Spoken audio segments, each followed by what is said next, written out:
Good morning, students. So in the last class, we have read English Grammar Chapter 1. And today we will going to learn about the phrase and the clause, chapter number 2.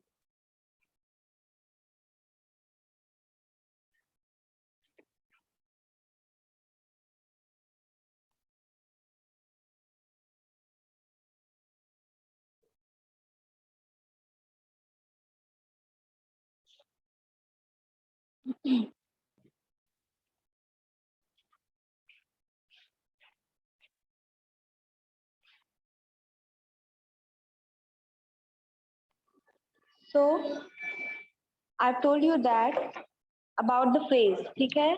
Phrase क्या है? A phrase is a group of words that make some sense but not a complete sense. It does not contain a subject and a verb. तो जो phrase होता है वो थोड़ा sense बनाता है, पूरा सेंस नहीं बनाता है और इसमें सब्जेक्ट और वर्ब नहीं होता है. कृति, is my voice clear to you? Yes, ma'am. हाँ, प्लीज बी ऑन टाइम कृति, ठीक है? Yes, ma'am. और मेक श्योर कि आपका मोबाइल नेटवर्क आप जहाँ पर हो ठीक रहे, क्योंकि बार बार रिमूव और ज्वाइन होता है तो क्लास डिस्टर्ब होती है, ठीक है? आप तो हमने आपको फ्रेज के बारे में बताया था, बताइए फ्रेज क्या होता है? Ma'am, a phrase is a word that group of word that make some sense, not complete sense, and it does not हाँ contain verb. हाँ, तो जैसे एक सेंटेंस होता है ना, एक कंप्लीट सेंटेंस होता है, उसको सेंटेंस हम तभी मानते हैं जब उसमें सब्जेक्ट भी हो और वर्ब भी. और सब्जेक्ट आपको पता है जो पूरे जिसके जो सेंटेंस के अंदर पूरा जो क्रिया करता है, जिसको हम हिंदी में कर्ता भी बोलते हैं, वो सब्जेक्ट होता है. और वर्ब क्या होता है? जो उसके द्वारा जो क्रिया की जा रही, जो एक्शन किया जा रहा है, वही क्या है? वर्ब है. तो वो सेंटेंस होता है जिसमें सब्जेक्ट और वर्ब दोनों होता है. लेकिन फ्रेज क्या है? फ्रेज में सिर्फ क्या होता है? सम सेंस होता है, पूरा सेंस भी नहीं होता है और ना ही तो सब्जेक्ट होता है ना वर्ब होता है, ठीक है? अब देखो इसका एग्जांपल देखो, in the post office. In the post. Ma'am आप तो ये पढ़ा चुकी हैं. हाँ, ये पढ़ा चुके हैं ना. तो इसका आंसर बताइए, रिवाइज करा रहे हैं आपको. इसका आंसर बताइए क्या होगा? In the post office. My father work in the post office. हाँ, my father work in the post office. ये आपका कंप्लीट सेंटेंस बन गया है, लेकिन अभी ये क्या है? सिर्फ एक फ्रेज है. और ये बताइए काइंड्स ऑफ फ्रेजेस कौन कौन से हैं? हमने आपको काइंड्स ऑफ फ्रेजेस भी बताए हैं.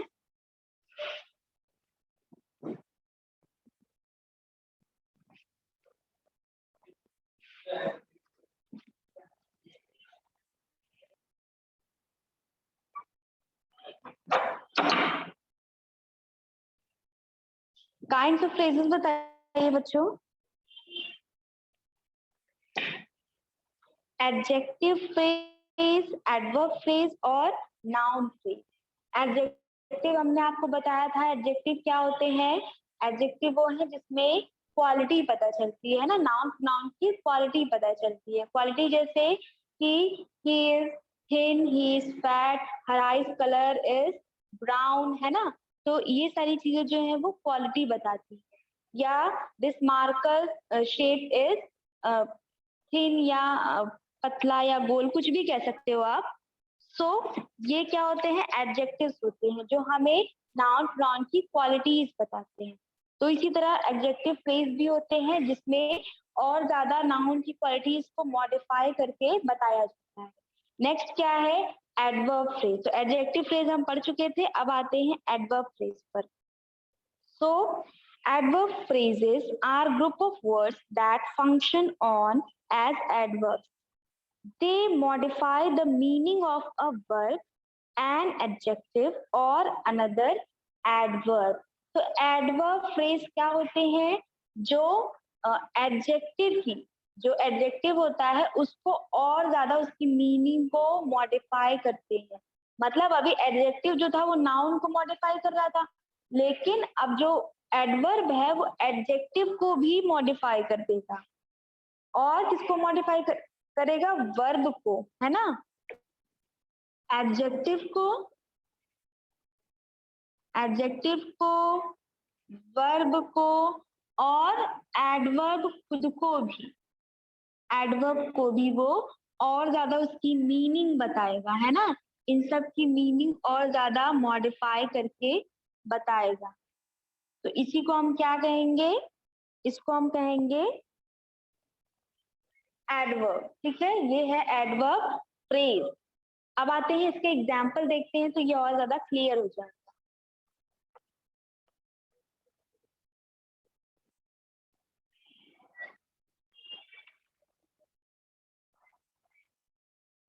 Adverb phrases.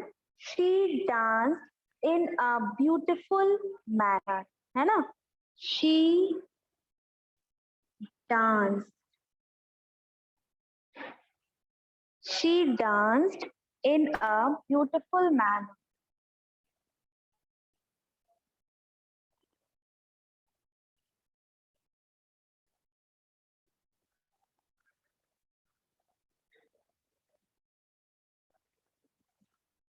So यहाँ पर देखो क्या है कि वर्ब क्या है आपका, बताइए। यहाँ पर क्रिया क्या हो रही है?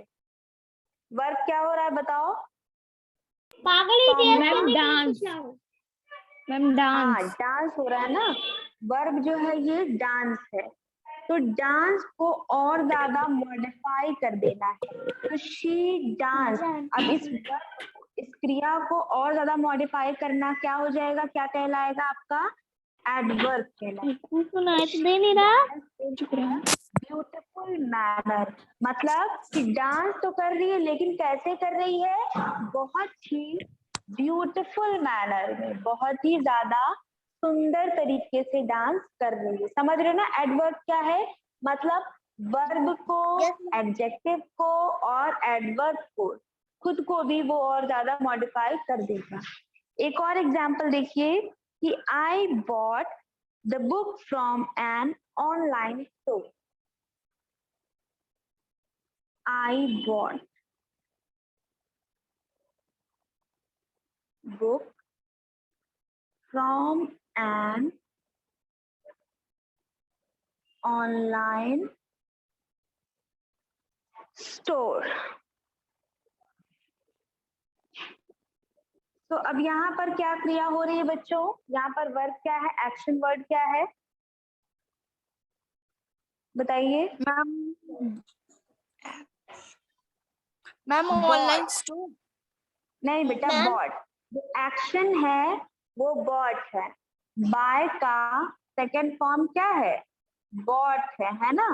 तो ये बाय किया गया यानी कि खरीदा गया, तो ये पास्ट टेंस है। I bought the book from an online store. तो यहाँ पर खरीदने की क्रिया हो रही है। अब खरीदने को एलैबोरेट कैसे किया गया है कि हाउ, कैसे खरीदा है। खरीदा तो है लेकिन इसको और ज्यादा मॉडिफाई करके एडवर्ब क्या दिया गया है कि फ्रॉम ऑनलाइन, है ना, from online store.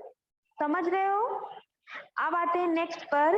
The train will arrive after some time.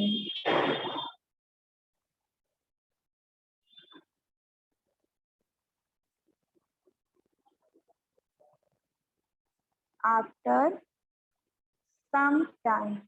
अब यहाँ बताइए कि एडवर्ब क्या है?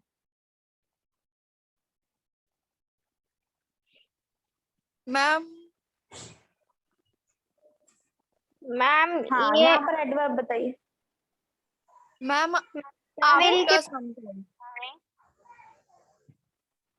सही से बताइए बच्चों, आवाज नहीं आ रही है। Ma'am after some time. हाँ, वेरी गुड। तो ये है आपका एडवर्ब आफ्टर सम टाइम। और यहाँ पे वर्ब क्या है बताइए? Ma'am arrive. अराइव।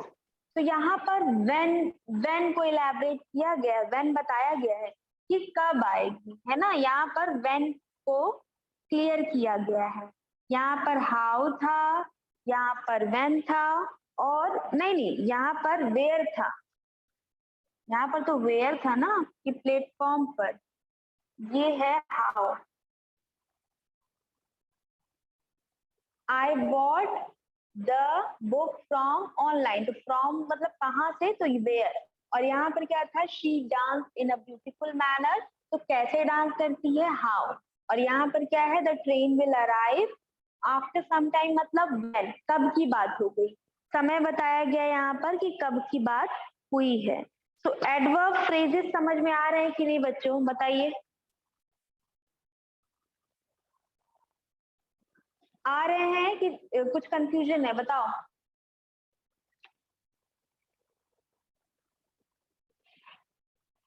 मैम क्या आप फिर से बोलिए, मैम सुनाई नहीं दे रहा है। एडवर्ब फ्रेज जो हमने आपको बताया वो समझ में आया कि कोई दिक्कत है अभी? No ma'am. Aditya, Aditya, Yes, ma'am. why are you so late in the class?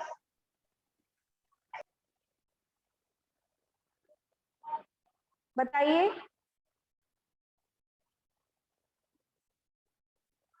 Aditya, I am asking to you, late कैसे हो इतने? मतलब क्वेश्चन कर रहे हैं और उसमें भी रिमूव हो गए। अब कैसे हो रहे हो, क्यों हो रहे हो, नहीं पता।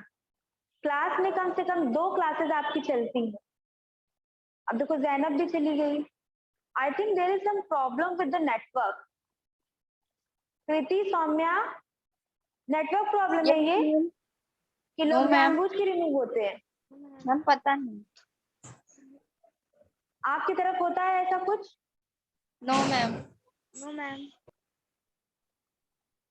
तो ये कैसे नेटवर्क प्रॉब्लम है? अभी देखो पूछेंगे जैनब से, तो जैनब ये बताती है कि नेटवर्क प्रॉब्लम हो जाती है।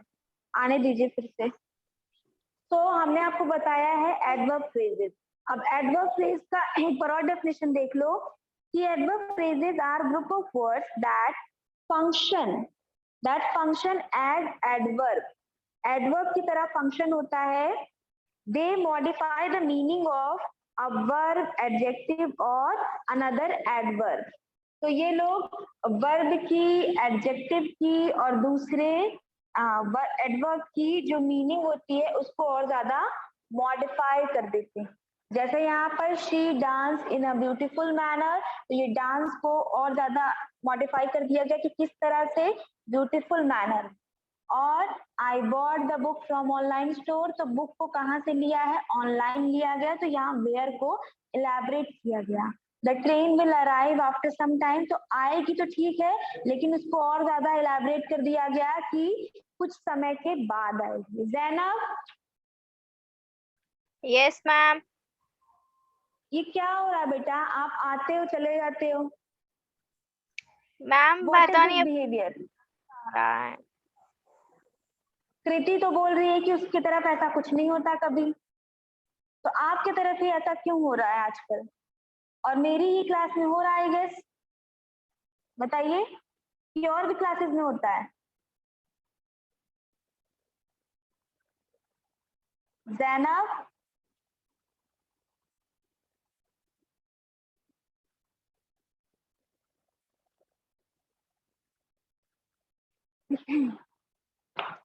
Now next come to the next point. हाँ, नेक्स्ट टॉपिक जो कि क्या है, नाउन फ्रेज। अभी हमने पढ़ा कि एडजेक्टिव, एडवर्ब फ्रेज क्या है, एडजेक्टिव फ्रेज क्या है। अब आते हैं नाउन फ्रेज पर।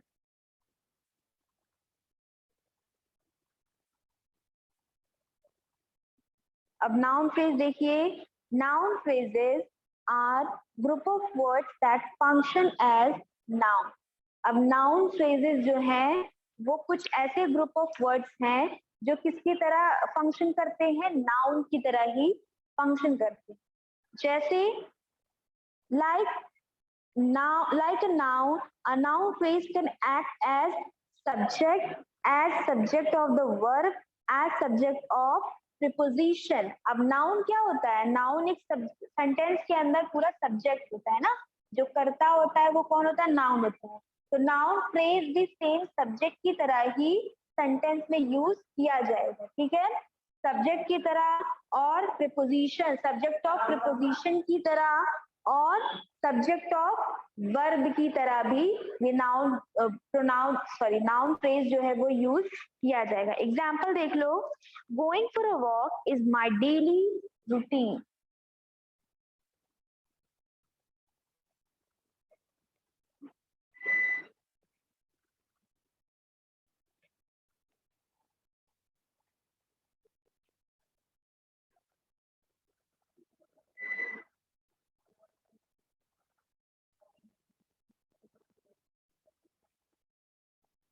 So going for a walk is my daily routine।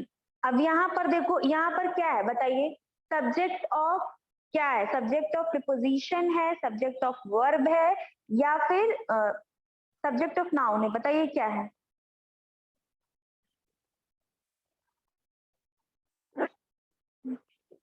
Ma'am noun. नहीं बेटा, going for a walk is my daily routine. अब यहाँ पर क्या है, सब्जेक्ट शुरू कैसे हो रहा है, किससे शुरू हो रहा है, मैम गोइंग से। गोइंग से। और गोइंग क्या कहलाता है, मैम हेल्पिंग वर्ब। नहीं बेटा, गोइंग है आपका एक्शन वर्ड, है ना, ये आपका एक्शन वर्ड है। और एक्शन वर्ड मतलब क्रिया जो होती है ना, वर्ब, इसको हम वर्ब भी कहते हैं। और हमने आपको बताया कि नाउन फ्रेज जो है, नाउन में वर्ब को नाउन बना देता है, समझ रहे हो, ये वर्ब है लेकिन इसको अभी क्या बना दिया गया है, नाउन बना दिया गया है, क्योंकि ये सबसे पहले आया है कि going for a walk, walk पर जाने से ही शुरुआत हुई है।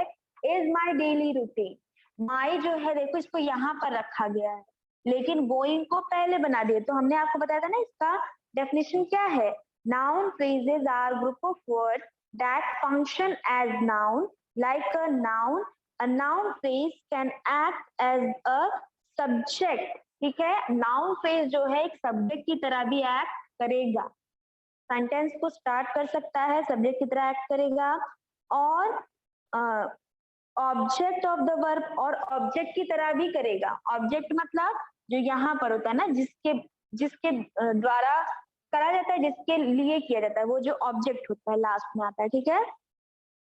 या फिर प्रीपोजिशन, प्रीपोजिशन आपको पता है ना, प्रीपोजिशन क्या होती है, इज, ऑन, अंडर, जिसमें हमें पोजीशन पता चलती है, फ्रॉम, नियर, ये सारी चीजें। लेकिन अभी यहाँ पर हमने क्या देखा कि ये किसकी तरह एक्ट कर रहा है, एक वर्ब की तरह, सब्जेक्ट ऑफ वर्ब है, यहाँ पर सब्जेक्ट ऑफ वर्ब है। अब नेक्स्ट वाला ध्यान से देखकर बताना,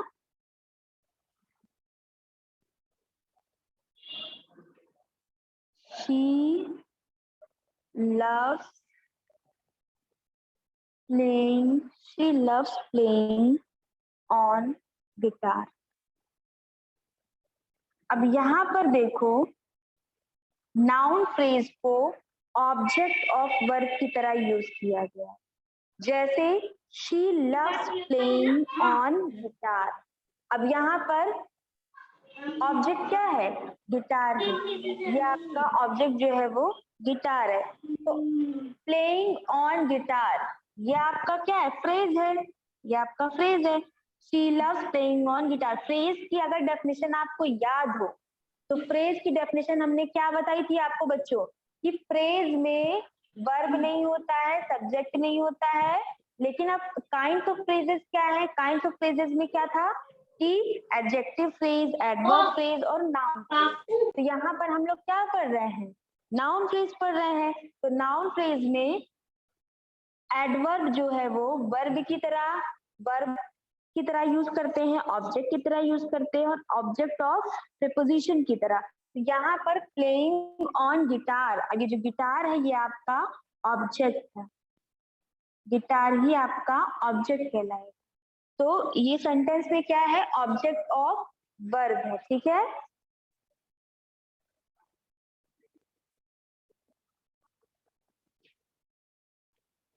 नेक्स्ट देखो क्या है, the first prize was won by a 6th class boy। The first prize was won by a 6th class boy। बताओ यहाँ पर क्या है, सब्जेक्ट ऑफ वर्ब है, ऑब्जेक्ट ऑफ वर्ब है, या फिर ऑब्जेक्ट ऑफ प्रीपोजिशन? बताइए। Ma'am object of verb. Object of preposition है। देखो, the first prize was won by a 6th class boy. अब यहाँ पर प्राइज की ओनरशिप पता चले ना, प्रीपोजिशन। प्रीपोजिशन मतलब किसके द्वारा, किसके द्वारा? एक 6th क्लास के बॉय के द्वारा। तो the first prize was won by a 6th class boy. तो यहाँ पर प्रीपोजिशन ऑफ क्या है? Preposition of object of preposition है। अभी आपको कंफ्यूजिंग लग सकता है, लेकिन इसको जब दोबारा रिवाइज करेंगे तो क्लियर हो जाए।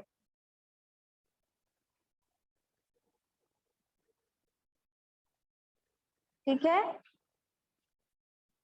एक बार इसको एक दो बार और रिवाइज कर लेंगे तो आपको समझ में आने लगेगा। सो आ जाओ अब फिर से द फ्रेज पर। अब ध्यान से सुनते जाना ताकि जो चीजें क्लियर नहीं हुई फिर से हो जाएगी। कि a phrase is a group of words that make some sense but not a complete sense. It does not contain a subject and a verb. तो phrase क्या है?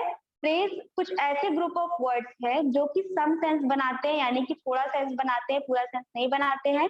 और हमेशा ये चीज याद रखनी है कि सब्जेक्ट में वर्ब भी नहीं होता है, सॉरी, फ्रेज में वर्ब भी नहीं होता है और सब्जेक्ट भी नहीं होता है। और सब्जेक्ट आपको हमने बताया कि क्या है, जो सेंटेंस के अंदर जो पूरी क्रिया करता है वो क्या होता है? सब्जेक्ट होता है। एक बार फिर से ध्यान से देखना, जैसे अगर हमने बोला कि Ram is reading a book, है ना,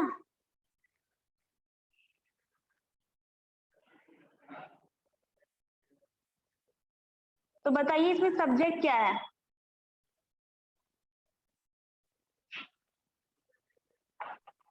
राम। राम, राम इसमें सब्जेक्ट है। वर्ब क्या है आपका? रीडिंग आपका वर्ब है। और ऑब्जेक्ट क्या है बताइए? Ma'am book. बुक ऑब्जेक्ट है जिसको पढ़ा जा रहा है।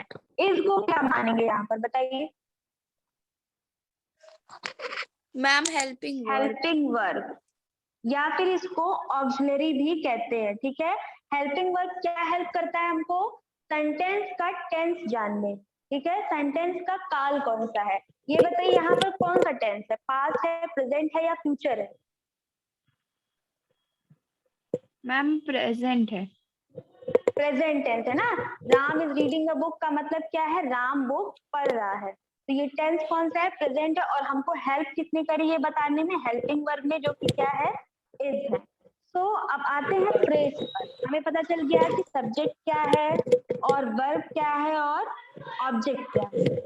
तो अब फ्रेज में हमने आपको क्या बताया बच्चों कि फ्रेज में ना तो सब्जेक्ट होता है ना तो वर्ब होता है, उसमें सिर्फ थोड़ा सा सेंस होता है। ऐसा नहीं है कि उसमें कोई सेंस नहीं है, कोई मीनिंग नहीं है उसकी, लेकिन उसमें थोड़ा सेंस होता है। जैसे in the post office with great difficulty, मतलब कि पोस्ट ऑफिस में ग्रेट डिफिकल्टी मतलब बहुत ज्यादा डिफिकल्ट हो गया। लेकिन क्या हुआ, क्यों हुआ, पोस्ट ऑफिस में क्या है क्या नहीं, ये सब कुछ नहीं पता है। बस हमें ये पता है कि इन द पोस्ट ऑफिस। ठीक है, ये आपका फ्रेज था। अब हमने फ्रेज का आपको काइंड्स ऑफ फ्रेज बताए। जैसे कि पहला बताया हमने आपको एडजेक्टिव फ्रेज, है ना। पहला काइंड ऑफ फ्रेज है एडजेक्टिव फ्रेज। सो एडजेक्टिव का मतलब हमने आपको बताया था कि जो नाउन की क्वालिटी बताता है ना, जो सब्जेक्ट होता है उसकी क्वालिटी बताता है। क्वालिटी मतलब कि वो ब्लैक है, ब्लू है, शेप कैसा, ओवल है, राउंड है, स्क्वायर है, रेक्टेंगल है, या फिर अच्छा है, बुरा है, she is a good girl, he is a bad boy, ऐसा कुछ जो क्वालिटी बताता है वो क्या होता है? एडजेक्टिव। अब एडजेक्टिव फ्रेज फ्रेज आपको पता चल गया क्या है, उसमें आप एडजेक्टिव जोड़ दीजिए, तो ये क्या हो जाएगा, एडजेक्टिव फ्रेज बन जाए। नेक्स्ट क्या है, काइंड ऑफ फ्रेज बच्चों, एडवर्ब फ्रेज, है ना। नेक्स्ट क्या है, एडवर्ब फ्रेज।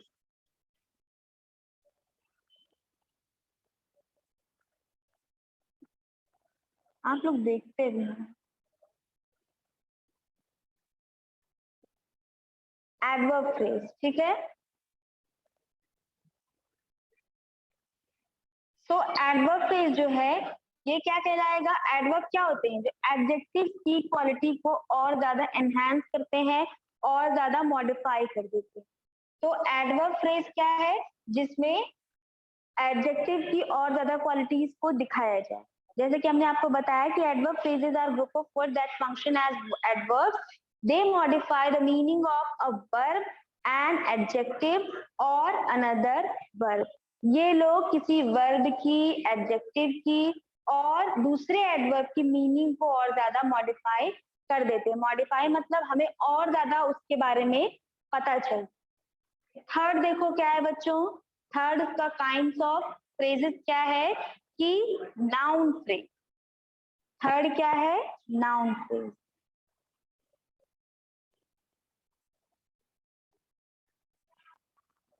थर्ड है नाउन फ्रेज। और नाउन फ्रेज में भी हमने आपको बताया है कि noun phrases are group of words that function as noun, जो कि नाउन की तरह काम करते हैं। Like noun, a noun phrase can act as an subject. Noun की ही तरह जो नाउन फ्रेज होता है वो भी सब्जेक्ट की तरह एक्ट कर सकता है और as object of the verb, object की तरह भी काम करेगा, सब्जेक्ट भी बनेगा, ऑब्जेक्ट भी बन सकता है और प्रीपोजिशन भी बताएगा। प्रीपोजिशन मतलब पोजीशन जो बताते हैं ना, ओनरशिप पोजीशन जो बताते हैं, वो वाले सेंटेंस। अब आइए आप लोग एक्सरसाइज नंबर 2.1। इसमें देखो क्या है, underline the adjective phrase in the following sentence. अब यहाँ पर आपको एडजेक्टिव फ्रेज को अंडरलाइन करना है कि कौन से एडजेक्टिव फ्रेज हैं।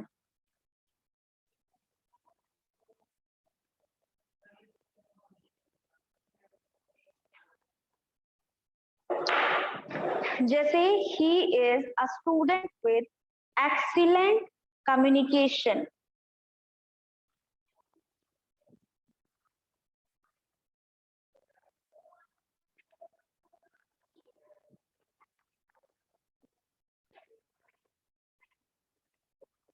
he is a student with excellent communication.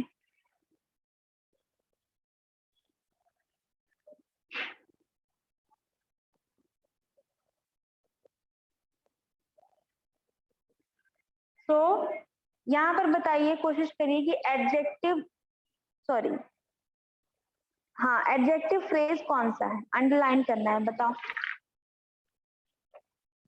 Adjective हमने आपको बता दिया है क्या होते हैं, जो क्वालिटी बताते हैं।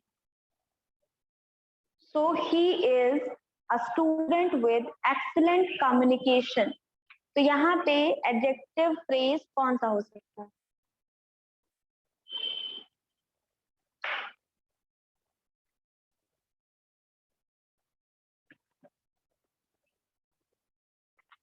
बच्चों, एक्सीलेंट कम्युनिकेशन, है ना।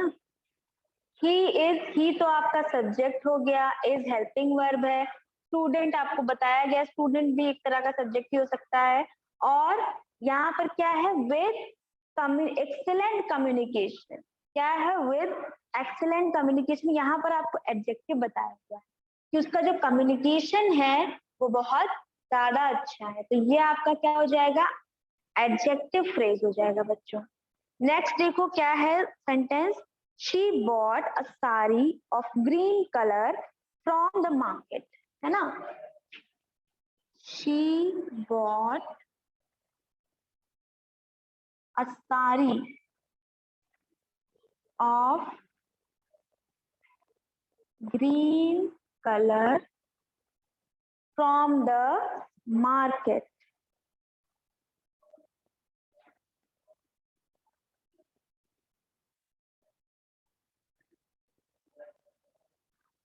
So बच्चों यहाँ पर साड़ी कैसी ली उसने, तो ली शी बॉट अ साड़ी, उसने एक साड़ी ले ली, लेकिन ऑफ ग्रीन कलर, ये साड़ी का जो है वो एडजेक्टिव है, इसमें हमें पता चल रहा है कि साड़ी की क्वालिटी क्या है, ठीक है। नेक्स्ट देखिए कि Sushant is a boy of 6 years of age, है ना। Sushant is a boy of 6 years of age. तो यहाँ पर एडजेक्टिव फ्रेज क्या हो जाएगा, 6 years, है ना, 6 years of age, कि एज के बारे में और ज्यादा एलैबोरेट कहाँ किया गया है, एडजेक्टिव कहाँ बताया गया है, 6 years की 6 साल का है। नेक्स्ट है I got a birth with broken bones, तो यहाँ पर ब्रोकन बोन्स जो है वो आपका एडजेक्टिव फ्रेज हो जाएगा। नेक्स्ट है receptionist with a charming face welcome अस, तो यहाँ पर ऑब्वियसली चार्मिंग फेस जो है वो एडजेक्टिव हो जाएगा। तो अभी के लिए इतना रहने देते हैं बच्चों, नेक्स्ट क्लास में विल कंटिन्यू these exercises, ठीक है। कृति, कृति, यस मैम। अब आप बताओ आप कैसे रिमूव हो गए थे। मैम अपने आप नेट बंद हो गया था इस वजह से। अच्छा, मतलब जैनब के साथ भी यही हो रहा है। चलो ठीक है, ये जितनी चीजें बताई हैं इसको एक बार रिवाइज कर लीजिएगा, हम इसको दोबारा से पढ़ेंगे और जो एक्सरसाइजेस बच गई हैं उसको फिर से करेंगे जब तक समझ में अच्छे से ना आ जाए, आप लोग अच्छे से इसका आंसर ना दें तब। चलो ठीक है, थैंक यू बच्चों, बाय बाय। बाय।